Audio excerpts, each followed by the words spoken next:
PRRD, nagulat sa sinabi ni PBBM patungkol sa pakikipagbati nito sa mga Duterte. Bago tayo magpatuloy, kung hindi ka pa nakasubscribe sa ating channel, mag-subscribe na para sa ating future update. Ngayong araw nga ay kinamusta ng kapatid ni PRRD si Tatay Digong sa loob ng piitan at dito ekwenento nito ang kanyang mga nalaman patungkol sa pakikipagbati ng Pangulo ng Pilipinas sa mga Duterte. Ang sagot umano ni PRRD dito ay hindi siya naniniwala dahil umano kung totoo ang kanyang pakikipagbati ay dapat makalabas na sa lalong madaling panahon si PRRD sa piitan sa The Hague. Samantala inilarawan rin ng kapatid ni PRRD ang sinabi ni VP Sara patungkol sa naging interview na gusto na nitong masimulan na ang impeachment dahil gusto niyang makita sa Senado ang sinasabi nitong bloodbath na anya ay pinaghahandaan na ng kanilang kampo. Nalaman rin ni PRRD na merong mga hindi nanalong kongresista sa Quad Committee na kilalang isa sa mga kritiko ni Duterte. Nagbiro pa umano si PRRD at sinabing noon pa lamang raw ay pinalaan na niya ang mga kumakalaban kay VP Sara na wala itong inaatrasang kalaban. Nanindigan naman si PRRD na balang araw ay alam nito na maipapanalo nila ang kasong isinampa ng mga kritiko sa kanya sa ICC. Ngayon hinihintay na lamang raw ng kapatid ni PRRD na may makabalik sa The Hague upang pumalit sa kanya na magbantay kay Tatay Digong. May mensahe rin si PRRD sa lahat ng mga taong sumusuporta sa kanilang pamilya. Anya maraming salamat sa lahat ng mga Pilipinong nanindigan sa kung ano ang tama. Fine, ganun pa rin, isolated, so medyo lonely. Wants to go home, but I cannot brief him about the case. So sabi ko lang, kasi nakikinig sila eh, bawal talaga. Baka mamaya malaman nila yung mga ating mga taktika, no? Yeah. So, kon lang ako na I cannot discuss this case sa loob.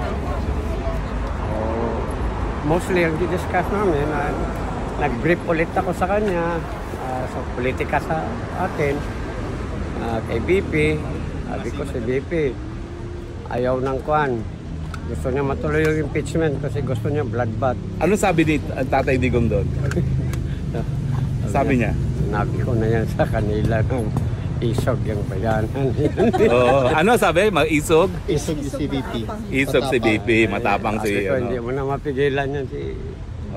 sinabi niyo ba yung sabi ni Marcos Jr. na gusto na niya makipagbati sa mga Duterte? Anong sabi niya? Nagkuhan siya, parang in a way...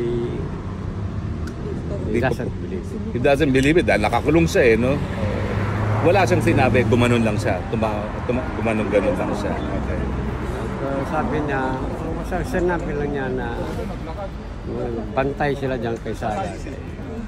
Hindi yan mapigilan. Sabi ko, lalo na hindi mapigilan kaya nandito ka sa loob, hindi ka makakuhan sa kanya. So, yun lang. May mensahe ba siya, sir, sa mga kababayan natin? Ulit ha, nagpapasalamat talaga sa suporta ninyo. Yung andayang support ninyo. Sabi ko paglabas ko nito, merong mga nag-aantay pa rin doon. Sabi ko from different parts of Europe.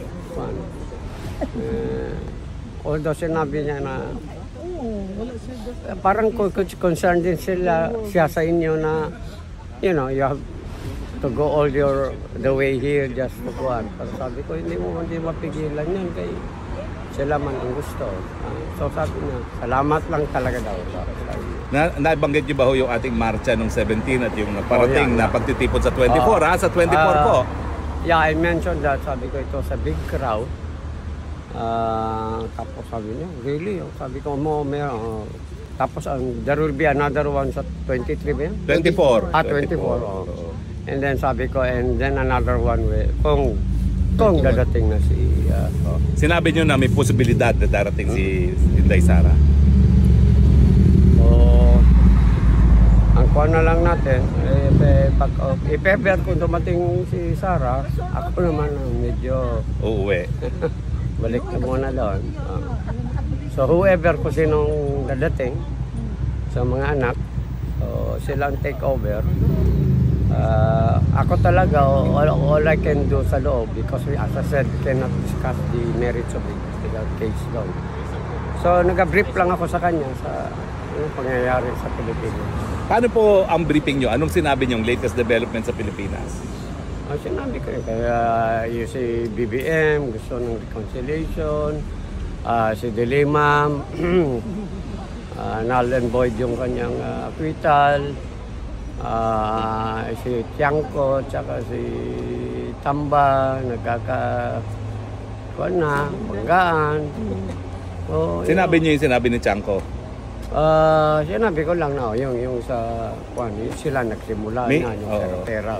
Meron ba siyang sinabi? Anong sabi niya nung nalaman niya? Hindi masyado siya nagpanya kasi more or less alam naman siguro din yung laro. Tapos sinabi ko yung mga sa Quadcom walang lumusot. Sabi ko, paktukuhan sila dyan. Kasi yun yung binabanatan ni Sara. Ayun, iba, family matters na.